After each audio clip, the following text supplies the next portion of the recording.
بسم اللہ الرحمن الرحیم۔ السلام علیکم۔ وہ شکاگو کے ایک چند معروف پاکستانی بزنس مینز میں سے ایک تھا۔ انتہا کا خوبصورت اور ذہین تھا، مگر اس کے ہاتھ اور بازو پر موجود جلنے کے نشانات اس کے حسن کو گھنا دیتے تھے۔ لوگوں کو جلنے کی وجہ سے بن جانے والے وہ داغ دیکھ کر کوفت ہوتی تھی۔ بھلے منہ پر کوئی نہ کہتا، مگر پیٹھ پیچھے سب ان داغوں سے کراہت کا اظہار کرتے تھے، اور سب کے ذہن میں سوال آتا، کتنی دولت رکھتے ہوئے بھی یہ شخص ان داغوں کو سرجری کے ذریعے ختم کیوں نہیں کروا دیتا؟ مگر یہ سوال اس سے پوچھنے کی ہمت کوئی نہیں کرتا تھا، کیونکہ سب کے کاروباری مفادات اس شخص سے جڑے ہوئے تھے، اور کوئی بھی بزنس پارٹنر اسے ناراض کر کاروباری خسارہ برداشت کرنا نہیں چاہتا تھا۔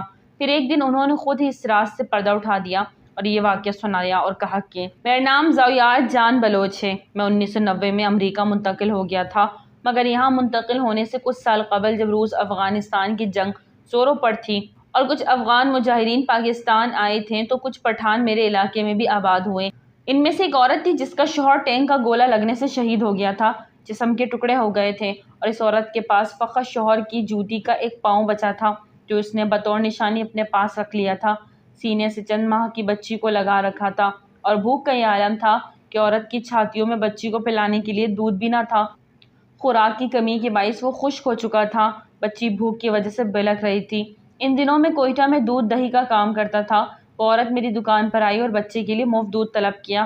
تب دودھ کی قیمت اتنی زیادہ نہ تھی، اگر بچی کے لیے 2-3 کلو دودھ عورت کو مفت بھی دے دیتا تو مجھے فرق نہ پڑتا، مگر جب میری نظر اس عورت پر پڑی تو اس کا حسن دیکھ کر میرے اندر کا شیطان جاگ گیا، اور میں نے اس نفس کی خواہش کو پورا کرنے کا ارادہ کر لیا۔ اس لیے عورت کو ورغلانے کے لیے کہا، بچی ابھی چھوٹی ہے، اسے تم ماں کا دودھ پلاؤ، یہ جانوروں کا دودھ اس کے لیے انتہائی نقصان دہ ہے۔ میری بات سن کر وہ عورت کچھ شرمندہ اور کچھ غصہ ہوتے ہوئے بولی، میرا دودھ حالات کی سختی کی وجہ سے خشک ہو چکا ہے، دودھ کیا خون بھی نہیں نکل رہا، ورنہ وہی اپنی بچی کو پلا دیتی۔ عورت کی بات سن کر میں مطلب کی بات پر آ گیا اور کہا، مجھے یقین نہیں آتا تمہارے پاس دودھ نہیں ہے، لہٰذا میں خود تصدیق کروں گا، اگر تمہاری بات سچ ہوئی تو میں تمہیں تمہاری ضرورت کے لیے دودھ دے دوں گا۔ میری بات سن کر اس عورت نے انتہائی سخت رد عمل دیتے ہوئے انکار کر دیا، اور اپنی خواہش نہ پوری ہوتی دیکھ کر میں اسے ایموشنلی بلیک میل کرنے لگا۔ جب میری بات سن کر وہ عورت غصے کی حالت میں آگے چل دی تو میں نے پیچھے سے آواز دیتے ہوئے کہا، شوہر پہلے مر چکا ہے، والدین اور بہن بھائیوں کی خبر نہیں، کہیں ضد اور غصے کی وجہ سے اپنے بچے کو بھی نہ گوا دینا۔ میرے الفاظ میری امیدوں کے مطابق اثر کر گئے۔ میری بات سن کر وہ عورت رک گئی، کچھ دیر سوچنے کے بعد پلٹی اور پھر روتے ہوئے کہنے لگی، تم تسلی کر لو۔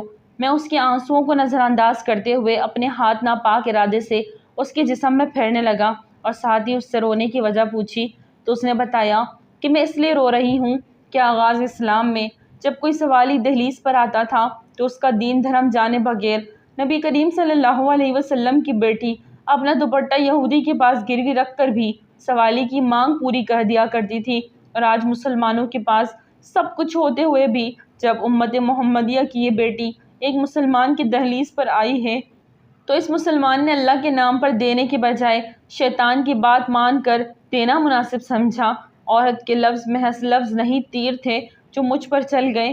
میں نے نہ صرف اس عورت کی ضرورت کا دودھ دیا بلکہ گھر پر پڑا ہوا اناج بھی ان افغان مجاہرین میں تقسیم کر دیا، اور سارا دن صحیح رات رو رو کر اللہ سے گناہ کی معافی مانگتا رہا اور کہتا، یا اللہ عذاب دینا ہی ہے تو اس دنیا میں کوئی آزمائش دے لے، میں آخرت کے عذاب کو نہیں سہ پاؤں گا۔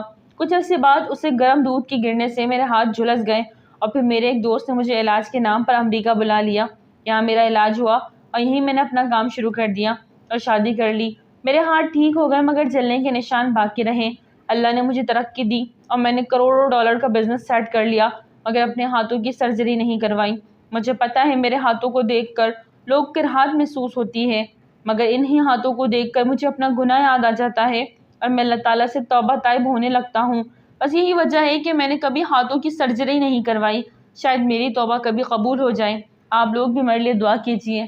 سبحان اللہ۔ ناظرین، ویڈیو اچھی لگی تو لائک کریں، چینل کو سبسکرائب کریں اور دعا میں یاد رکھیں۔ السلام علیکم۔